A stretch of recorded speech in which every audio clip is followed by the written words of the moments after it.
नमस्कार दोस्तों, स्वागत करता हूं आप लोगों का एएस स्टडी 99 यूट्यूब चैनल में। तो आज की इस वीडियो में हम बात करने वाले हैं क्लास 10th के फिजिक्स जो कि एनसीईआरटी है और जिसका पहला अध्याय है प्रकाश का परावर्तन तथा अपवर्तन, जिसे हम लोग आज बहुत ही बेहतरीन ढंग से समझने वाले हैं। ठीक है, तो चलिए आज के इस वीडियो को शुरू करते हैं। वीडियो शुरू करने से पहले यदि आप हमारे इस चैनल पर नए हैं तो हमारे इस चैनल को जल्दी से जाकर सब्सक्राइब कर दें और हो सके तो अपने फ्रेंड्स में ज़्यादा से ज़्यादा इस वीडियो को शेयर भी करें ताकि उन्हें भी इस वीडियो से लाभ मिल सके। ठीक है दोस्तों, तो चलिए आज के इस वीडियो को शुरू करते हैं। दोस्तों, इस चैप्टर का शीर्षक है प्रकाश का परावर्तन तथा अपवर्तन। तो सबसे पहले हम समझ लेते हैं कि प्रकाश होता है क्या, ठीक है, या किस प्रकार से गमन करता है और इसकी चाल कितनी होती है। इन सब चीज़ों के बारे में पहले जानकारी प्राप्त कर लेते हैं। ठीक है, तो प्रकाश एक प्रकार की ऊर्जा है। प्रकाश क्या है? एक प्रकार की ऊर्जा है जो किसी वस्तु को देखने में सहायता प्रदान करती है। प्रकाश एक प्रकार की ऊर्जा है जो किसी वस्तु को देखने में सहायता प्रदान करती है। अर्थात प्रकाश का हमारे दैनिक जीवन में बहुत ही ज़्यादा महत्वपूर्ण स्थान है। ठीक है, यदि प्रकाश ना हो तो हम किसी वस्तु को देख नहीं पाएंगे, सारी दुनिया किसी वस्तु को देख नहीं पाएगा। ठीक है, जिधर देखो उधर अंधेरा ही अंधेरा नजर आएगा। अतः प्रकाश का हमारे जीवन में बहुत ही ज़्यादा महत्वपूर्ण है स्थान है। ठीक है, अब नोट में देखते हैं जिसमें पहला इसका पॉइंट है कि प्रकाश हमेशा सीधी रेखा में गमन करती है। प्रकाश क्या करती है? तो सीधी रेखा में गमन करती है, वह कभी टेढ़ी मेढ़ी रेखा में गमन नहीं करती है। ठीक है, और इसका दूसरा पॉइंट है कि प्रकाश एक विद्युत चुंबकीय तरंग है। प्रकाश क्या है? एक विद्युत चुंबकीय तरंग है। ठीक है, और इसकी चाल कितनी है? इसकी चाल 3 लाख किलोमीटर प्रति सेकंड है। अर्थात यह 1 सेकंड में 3 लाख किलोमीटर दूरी तय करता है। अर्थात 3 लाख किलोमीटर दूरी तक यह 1 सेकंड में चला जाता है। यह इसकी चाल कहलाता है। ठीक है, तो उम्मीद करता हूँ कि ये कॉन्सेप्ट आपको समझ में आ गया होगा। अब हम बढ़ते हैं आगे। अब है किरण। किरण का डिफिनीशन क्या होता है, इसको ज़रा अब समझते हैं। किरण प्रकाश के चलने के पथ को हम क्या कहते हैं? किरण कहते हैं। वैसे आप लोग मैथमेटिक्स में समझे होंगेगा कि किसी निश्चित बिंदु के विपरीत दिशा में असीमित दूरी तक बढ़ाने पर जो आकृति प्राप्त होती है उसे हम क्या कहते हैं? किरण अर्थात रे कहते हैं। लेकिन जब साइंस की बात की जाए तो साइंस में इसका डिफिनीशन हो जाता है कि प्रकाश के चलने के पथ को किरण कहते हैं। ठीक है, अब हम समझते हैं कि किरण पुंज क्या होता है। तो प्रकाश के किरणों के समूह को हम क्या कहते हैं? किरण पुंज कहते हैं। प्रकाश के किरणों के समूह को क्या कहते हैं? हम किरण पुंज कहते हैं। अर्थात एक से अधिक जब किरण होगा तो वह किरण पुंज कहलाता है। जैसे कि यहाँ पर 3 किरण है तो यह किरण पुंज कहलाता है। ठीक है, तो उम्मीद करता हूँ कि यह भी कॉन्सेप्ट आपको समझ में आ गया होगा। ठीक है, अब अगला देखते हैं क्या है। अब आगे हैं कि किरण पुंज के प्रकार, टाइप ऑफ बीम। किरण पुंज निम्नलिखित 3 प्रकार के होते हैं। किरण पुंज निम्नलिखित कितने प्रकार के होते हैं? तो 3 प्रकार के होते हैं। पहला अभिसारी, दूसरा है अपसारी और तीसरा है समांतर किरण पुंज। ठीक है, इन तीनों किरण पुंज के बारे में बारी बारी से हम विस्तार से चर्चा करते हैं। ठीक है, तो सबसे पहले अब हम समझेंगे कि अभिसारी किरण पुंज क्या होता है। ठीक है, तो चलिए इसको देखते हैं। अभिसारी किरण पुंज वह किरण पुंज जिसमें प्रकाश की किरण एक बिंदु पर आकर मिलती है या मिलती हुई प्रतीत होती है, उसे हम क्या कहते हैं? अभिसारी किरण पुंज कहते हैं। ठीक है, इसका डिफिनीशन क्या होगा कि वह किरण पुंज जिसमें प्रकाश की किरण एक बिंदु पर मिलती है। मान लिया जाए कि यह किरण पुंज है और यह भी किरण पुंज है और यह भी किरण पुंज है और यह तीनों आकर किस पर मिलता है? इस बिंदु पर आकर मिलता है, तो यह क्या कहलाता है? अभिसारी किरण पुंज। ठीक है, एक उदाहरण से समझते हैं। मान लिया जाए यहाँ पर यह छत है और यहाँ पर 5 बच्चे बैठे हुए हैं। ठीक है, और पांचों के हाथ में क्या है? गेंद है और यहाँ पर कोई वस्तु रखा है, इस पर निशाना लगाना है। ठीक है, तो पांचों बच्चों इस वस्तु पर निशाना लगाते हैं। ठीक है, और पांचों का निशाना इसी पर लग जाता है। तो इस प्रकार से जो आलेख बनता है उस आलेख को हम क्या कहेंगे? अभिसारी किरण पुंज कहेंगे। ठीक है, तो समझ में आ गया इतना तक। अब हम आगा अपसारी किरण पुंज को देखते हैं। ठीक है, अपसारी किरण पुंज क्या होता है? वह किरण पुंज जिसमें प्रकाश की किरण एक बिंदु स्रोत से निकलकर फैलती चली जाती है उसे हम क्या कहते हैं, अपसारी किरण पुंज कहते हैं। ठीक है, एक किरण पुंज से फैलती हुई चली जाती है, जैसे किसी टॉर्च से प्रकाश की किरणें फैलती हुई चली जाती है, इस टाइप से, उसी टाइप से निकल जाता है, तो इसे हम क्या कहेंगे, तो अपसारी किरण पुंज कहेंगे। ठीक है, तो उम्मीद करता हूँ कि ये भी कॉन्सेप्ट आपको समझ में आ गया होगा। ठीक है, अब हम समांतर किरण पुंज की बात करते हैं। समांतर किरण पुंज का डिफिनीशन होता है कि वह किरण पुंज जिसमें प्रकाश की किरणें एक दूसरे के समांतर होती है उसे हम समांतर किरण पुंज कहते हैं। समांतर किरण पुंज, इनके बीच की दूरी क्या होती है, हमेशा समान होती है और यह अनंत में जाके मिलती है, अर्थात कभी नहीं मिलती है, तो इसे हम क्या कहेंगे, समांतर किरण पुंज कहेंगे। तो उम्मीद है कि ये भी आपको समझ में आ गया होगा। अब है प्रकाश के आधार पर वस्तु। प्रकाश के आधार पर निम्नलिखित प्रकार की वस्तुएं होती है। 5 प्रकार की वस्तुएं होती है। पहला क्या होती है, पारदर्शी वस्तु। दूसरा होती है पारभासी वस्तु। तीसरा होती है अपारदर्शी वस्तु। चौथा होती है प्रकाशमान वस्तु और पांचवा होती है अप्रकाशमान वस्तु।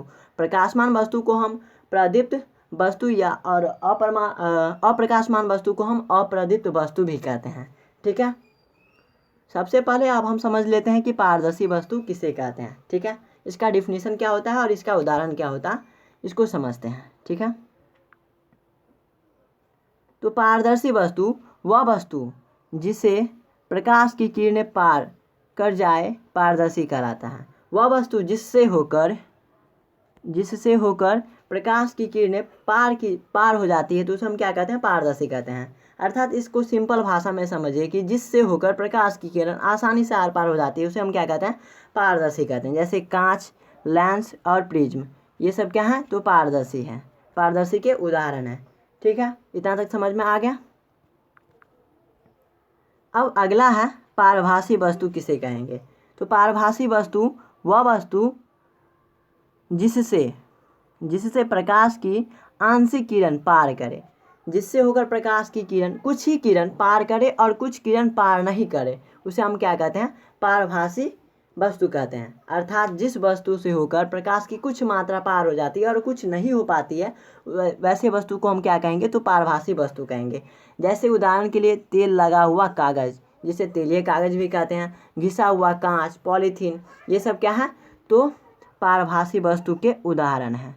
ठीक है, तो उम्मीद करता हूँ कि ये भी आपको समझ में आ गया होगा। ठीक है, अब तीसरा जो है वह है अपारदर्शी वस्तु। अपारदर्शी वस्तु किसे कहते हैं, तो इसका डिफिनीशन है कि वह वस्तु जिसमें प्रकाश की किरण नहीं पार कर सके उसे अपारदर्शी वस्तु कहते हैं। वैसी वस्तु जिससे होकर प्रकाश की किरण बिल्कुल भी पार नहीं हो सके तो उसे हम क्या कहते हैं, अपारदर्शी वस्तु कहते हैं। जैसे दर्पण, ईंट, पत्थर इत्यादि, ये सब क्या है, अपारदर्शी वस्तु के उदाहरण हैं। तो इतना तक समझ में आ गया। ठीक है, अब हम देखते हैं अगला पॉइंट क्या है। अब अगला पॉइंट है कि प्रकाशमान वस्तु, जिसे दीप्तिमान वस्तु भी कहते हैं। तो इसका डिफिनीशन है कि वह वस्तु जिसमें प्रकाश का विकिरण हो या उत्सर्जन हो। वैसी वस्तु जिसमें जो प्रकाश उत्सर्जित करता हो तो उसे हम क्या कहते हैं, प्रकाशमान वस्तु कहते हैं या दीप्तिमान वस्तु कहते हैं। ठीक है, जैसे इसका उदाहरण क्या है, जलता हुआ बल्ब और जलती हुई मोमबत्ती, सूर्य, तारे, ये सब क्या है, तो दीप्तिमान वस्तु हैं। क्यों दीप्तिमान वस्तु हैं, क्योंकि ये प्रकाश उत्सर्जित करते हैं। ठीक है, तो ये भी कॉन्सेप्ट क्लियर हो गया। अब अगला जो है वह है अप्रकाशमान वस्तु।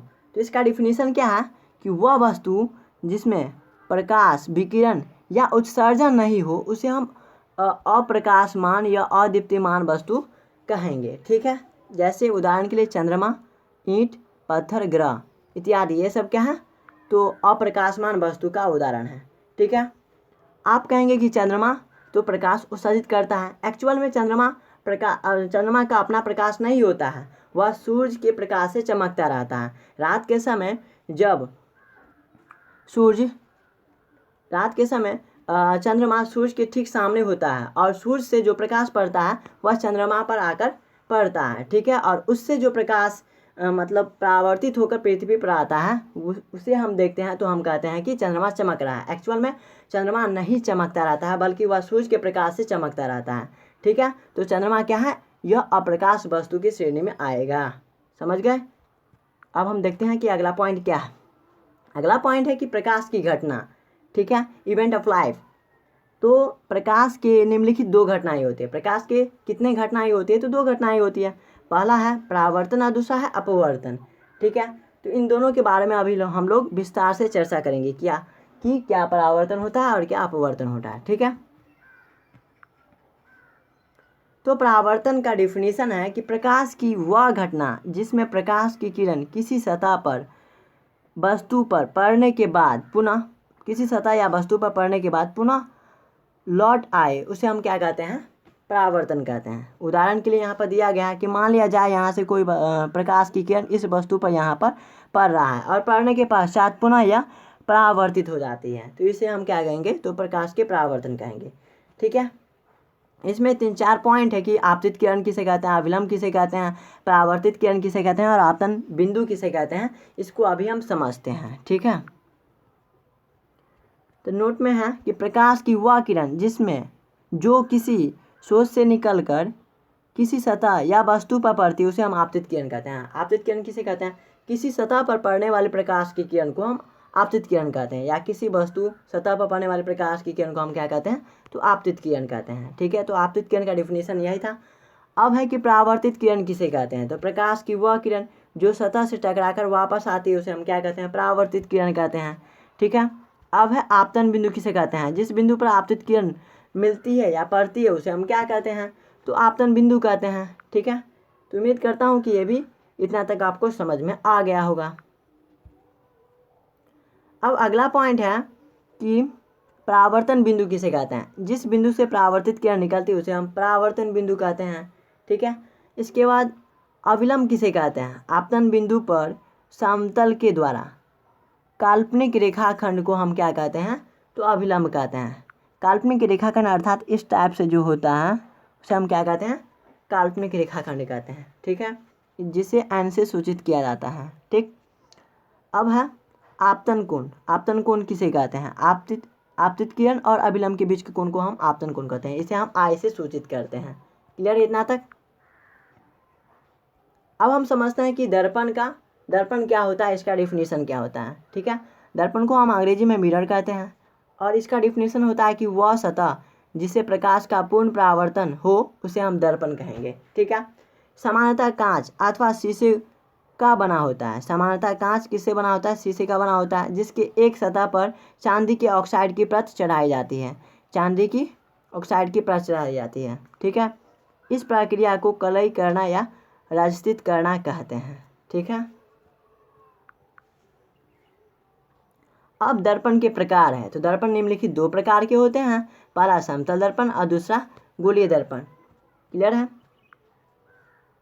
अब हम समझते हैं कि समतल दर्पण किसे कहते हैं, इसका डिफिनीशन क्या होता है। तो वह दर्पण जिसकी परावर्तक सतह समतल अथवा सपाट हो उसे हम क्या कहेंगे? समतल दर्पण कहते हैं, ठीक है। जैसे कि यहाँ पर फिगर में देख लिया जाए, ठीक है, यही समतल दर्पण है। क्लियर है इतना तक? अब है गोलीय दर्पण किसे कहते हैं। तो गोलीय दर्पण का डिफिनीशन है कि वह दर्पण जिसकी परावर्तक सतह किसी खोखले गोले का हिस्सा या भाग हो उसे हम क्या कहते हैं? गोलीय दर्पण कहते हैं। गोलीय दर्पण क्या है?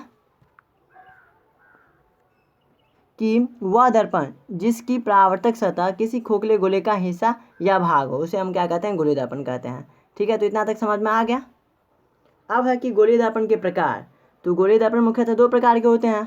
पहला होता है अवतल दर्पण और दूसरा होता है उत्तल दर्पण। इन दोनों के बारे में अभी हम लोग विस्तार से चर्चा करते हैं, ठीक। अवतल दर्पण किसे कहते हैं? तो वह गोलीय दर्पण जिसकी परावर्तक सतह धंसी हुई होती है तो उसे हम क्या कहते हैं? अवतल दर्पण कहते हैं। परावर्तक सतह क्या होती है? धंसी हुई होती है। यह जो है यह धंसी हुई होती है, इसे हम क्या कहते हैं? तो अवतल दर्पण कहते हैं। क्लियर इतना तक? अब दूसरा पॉइंट है इसका उत्तल दर्पण। उत्तल दर्पण किसे कहते हैं? तो वह गोलीय दर्पण जिसकी परावर्तक सतह उभरा हुआ होता है, या जो होता है परावर्तक सतह या उभरा हुआ होता है, इसे हम क्या कहते हैं? उत्तल दर्पण कहते हैं। क्लियर है? अब है दर्पण के पद। कुछ शब्द दर्पण के लिए प्रयोग किए जाते हैं जिसे दर्पण के पद कहते हैं, जो निम्नलिखित हैं। जिसमें पहला है कि द्वारक। द्वारक किसे कहते हैं, इसका डिफिनीशन क्या होता है, चलिए इसको समझते हैं। दर्पण की मुहाने की लंबाई को हम द्वारक कहते हैं। मुहाने की लंबाई अर्थात यह जो होता है, इसे यह जो पॉइंट है इसे हम क्या कहते हैं, द्वारक कहते हैं। क्लियर है ये अभी पॉइंट। चलिए अब हम समझते हैं कि ध्रुव क्या होता है।